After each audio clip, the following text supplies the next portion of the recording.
or rather who was missing from the tomb, aren't we, on the first Easter morning? Now, I can't exactly remember, and I think it was a story that Emily and Alexis were reading together. But it was a few years ago, maybe she was about 2 or 3 years old, and we're reading a picture book, right? You can imagine this. She's reading a picture book about the Easter story, and you turn the page or open the flap or whatever it is, and you see a depiction of the empty tomb. And in the empty tomb, in this picture book, there was some folded clothes in the middle. And Alexis's comment was, let me get this right, "Mummy, Jesus has left his blankie behind. He can share mine." How sweet. She told us we could share that story, so she's looking a bit dead at the moment. But she did tell us we could share that story. It's kind of cute, but it's an interesting observation, actually, from a historical perspective. Because I don't know if you've ever thought about it this way, but Alexis pointed out that Jesus has left behind the most, if not the only thing of value in the tomb, his grave clothes. They're actually very valuable. And that's a good thing. Because one of the key arguments, the whole of Christianity hinges on the fact, in this one question: did Jesus raise bodily from the dead? If Jesus is still in the tomb, if his body is rotted away somewhere and someone finds his bones tomorrow, then our faith is useless. If Jesus rose from the dead, then all of our faith makes sense and holds together and points to amazing hope. If Jesus stayed dead, it doesn't work. So the whole of Christianity hinges on this question of, did Jesus rise from the dead? And so the question might come up to you, well, hang on, Jesus is evidently not in the tomb, so how is he not in the tomb?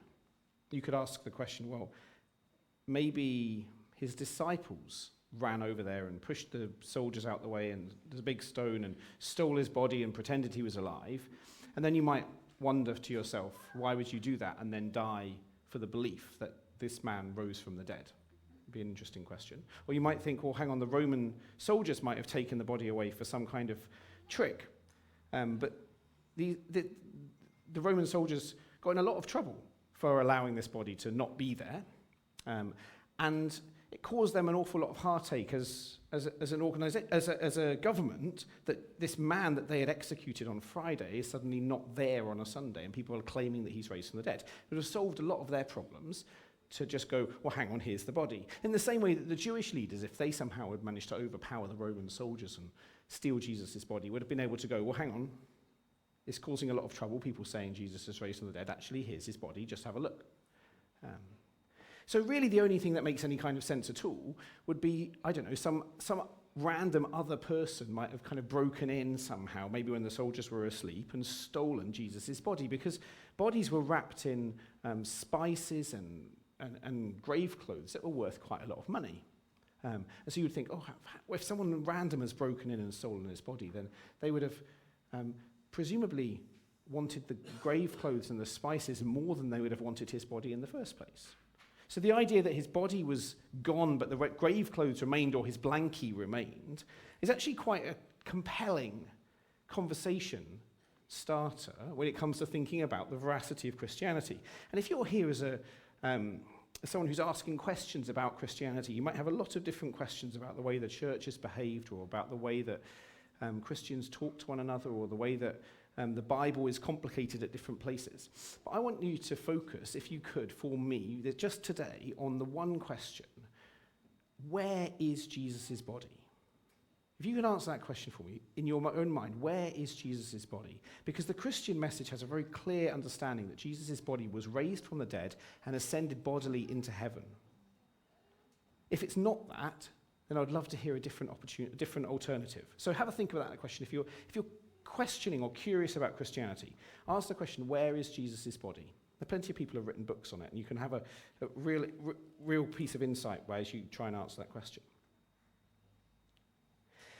But as the disciples come to the tomb on the first morning, assuming that the story is as it presents to us, as the disciples come to the tomb on the first morning, they ask the question, what is missing?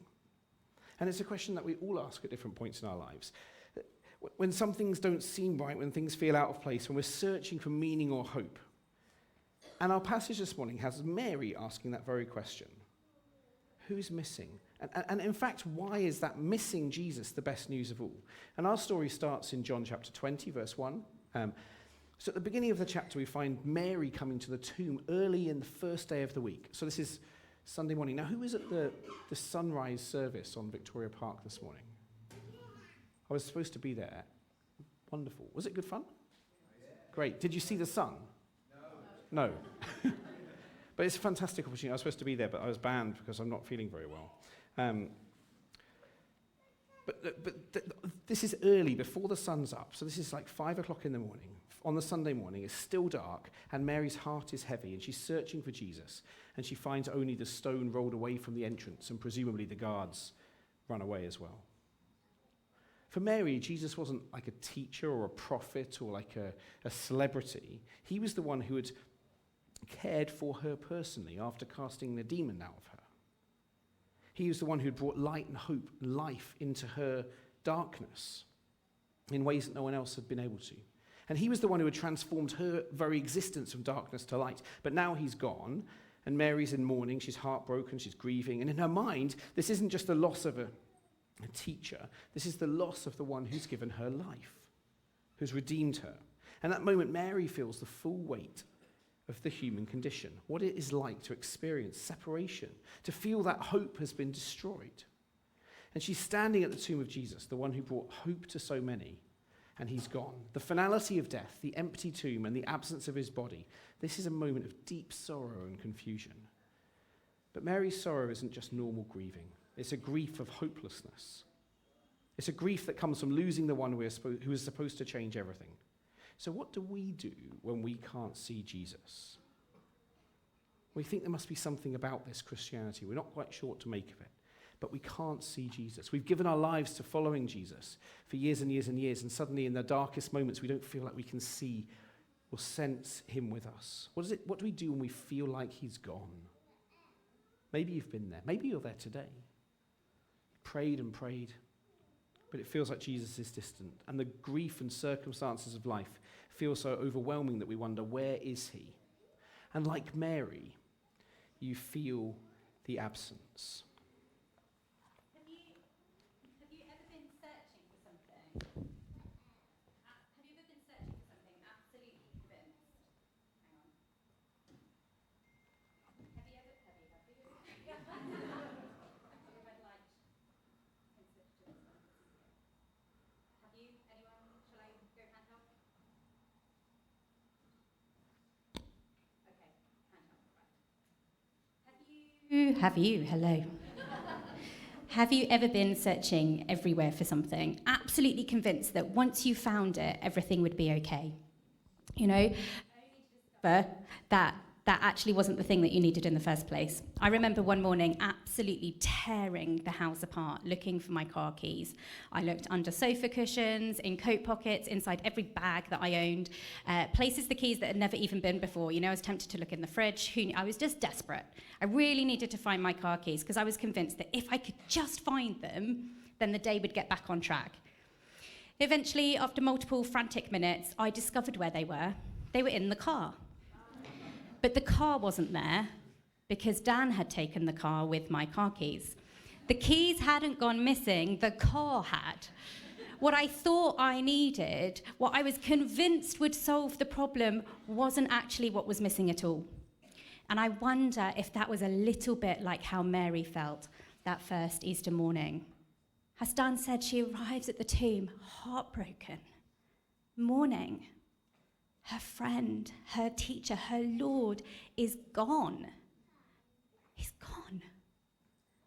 And in the depths of her grief, as she stands outside that empty tomb, 2 angels appear and ask her, "Woman, why are you crying?" Now, you'd think that maybe the angels would be enough to comfort someone, wouldn't you? Like if an angel showed up to talk to you in your moment of despair, you might, apart from being terrified, you might then expect to feel a bit reassured. But not Mary. Because the angels, as dazzling and divine as they aren't what she's looking for. They ask the right question, but they are not the answer. Because what Mary needs isn't just a sign from heaven or an explanation for her grief. She doesn't need something impressive. She needs someone intimate. The only one who can truly satisfy the ache in her heart is Jesus himself. And that's true for us too. So I want to ask you today, what are you searching for? What answers are you hoping for? What do you think is missing in your life? Something that if you could just find it or fix it, everything would be okay. Maybe it's a change in your circumstances or reassurance from a friend or a distraction to numb the ache. Sometimes we go to very good things like community or purpose or productivity, but still it feels like something is missing. Like Mary, we need to realize that only Jesus truly satisfies. The angels could ask the right questions, but only Jesus could speak her name.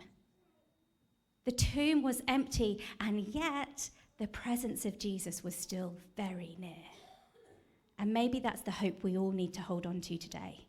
That even when life feels confusing or all scrunched up and messy like our pipe cleaners, or it's heavy or incomplete, that Jesus is closer than we realize.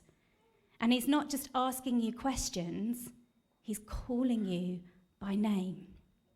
And then this beautiful moment comes because Mary turns around and she sees Jesus, except she doesn't recognize him. She's looking right at him, but she doesn't know it's him.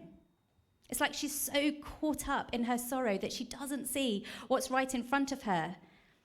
Do you remember those optical magic eye illusions that we used to be all the rage and everyone would go cross-eyed looking at them? You know, you think you're looking at a bunch of random shapes or pictures or colours, but if you look long enough, and this is one, by the way, go wild, a hidden picture will suddenly appear.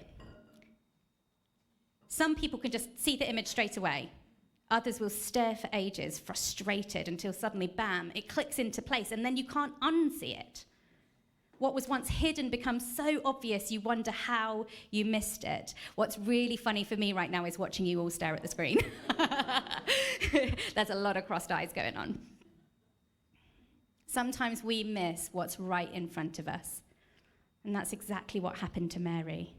She turns around, and there Jesus is, alive, standing right in front of her. But she doesn't recognize him, maybe because she's not expecting to.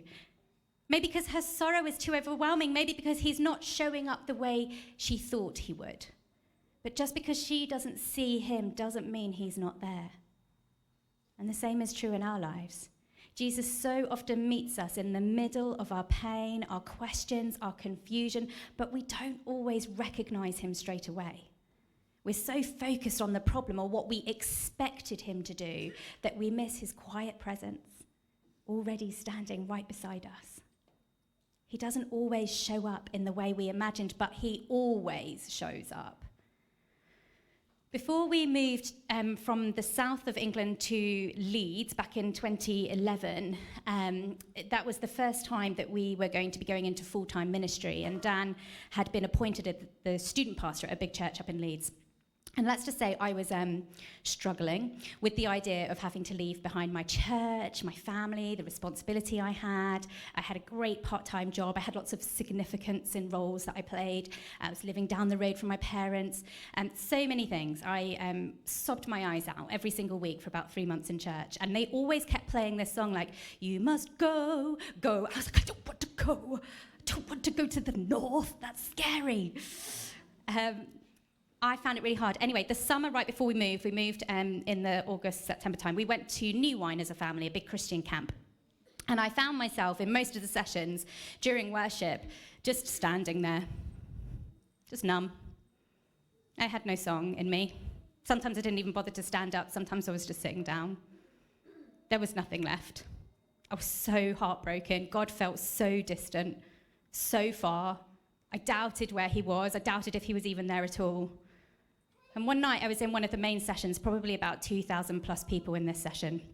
And the guest speaker up the front he was a little odd, I'm just going to say it, but he was kind of mildly entertaining and a little bit amusing. So I was right at the very back, literally the penultimate line, and I was there with my mum, and she was not digging it. So she was like, "I'm going to go back to the tent." And I was like, "I'm finding him funny." So that was literally the only reason I stayed. So she went back to the tent, and as he had quite a peculiar way of kind of preaching, periodically he'd suddenly go, "Oh, If you're a nurse in the room, stand up, we're going to pray for you now. And then all the nurses would stand up, he'd pray for the nurses. And then he'd go back to talking about something totally unrelated. And then he'd suddenly say, if you work outside, I need to pray for you now. And so it was like so scatty. It was wild. I loved it. It was hilarious. But anyway, as the session went on, I found myself getting a little bit teary. I was feeling a little bit emotional. I feel like we've been here a year now. You know that I do emotions quite well. So anyway, as the meeting kind of came to a conclusion, he got everybody to stand up and he sort of prayed over the room. And then he said, there's some people that God is still doing some business with here. And so if that's you, you can come down the front and the band are going to sing and you can receive some prayer and all the rest of it. And I had been standing at the back, quietly, tears started leaking out of the corner of my eyes. And I thought, I'd been this whole week, nothing had been going on. I thought I should probably go down the front. And it was probably about 4 or 5 times the length of this aisle. So I was right at the back of the room. And I slowly started to walk down. By this point, there was a little bit of snot dripping as well. You can imagine the scene. It was delightful. And as I walked, the guy on the stage said, "Blessed is she who comes in the name of the Lord, Emily."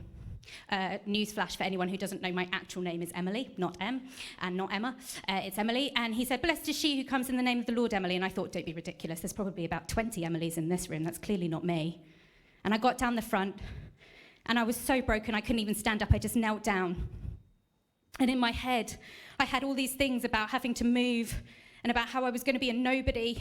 And I didn't want to be there. And every single thought that I had in my head, the person on the stage who was singing and leading the music was speaking right back to me as if it was God. So in my head, I was going, I can't do it. There's nothing. And the person on the stage started singing, "Rise and shine, for you are mine." And that's all he sang over and over, "Rise and shine, for you are mine." The second that I stood up with a different thought in my head, he started singing something different. I was having a conversation with God through a guy in ripped jeans. It was wild. Anyway, eventually somebody came over to me and they said, "Has anyone prayed for you? Would you like some prayer?" And I was like, "Yeah, I would like prayer." And I kind of feel a bit weird. I feel like that I heard the guy on the stage say, "Blessed is she who comes in the name of the Lord, Emily." But like, there must be 20 Emilys in this room. And the lady went, No, that was for you. Because then he said, "The lady in red there," and he pointed at you.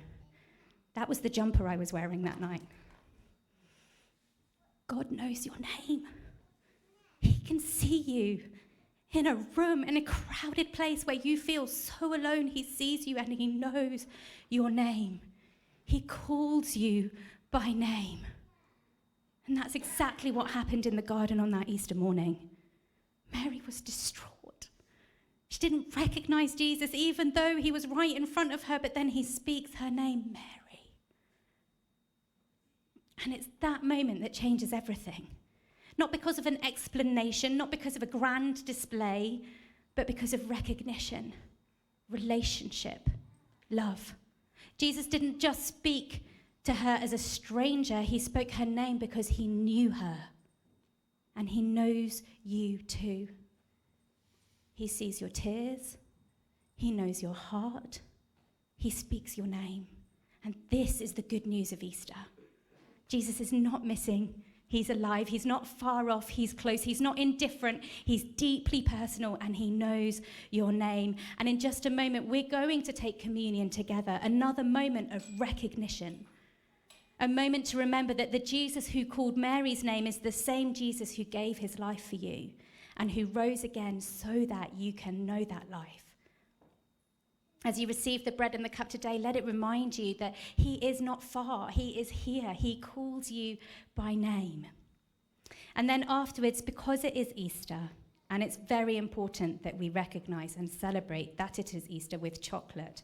I did not find the Bible verse where it said that, but I feel convicted in my spirit that we need chocolate this morning. After we have finished the bread and the juice going round, that will all happen as it usually does. Dan will lead us in that in a moment. I've got some helpers who are going to bring round some chocolate eggs. And that is just a moment for you to take an egg as they go past, to taste and see that Jesus is risen. He's not missing. He's here, and he knows your name. If you need dairy-free, you can come and see me.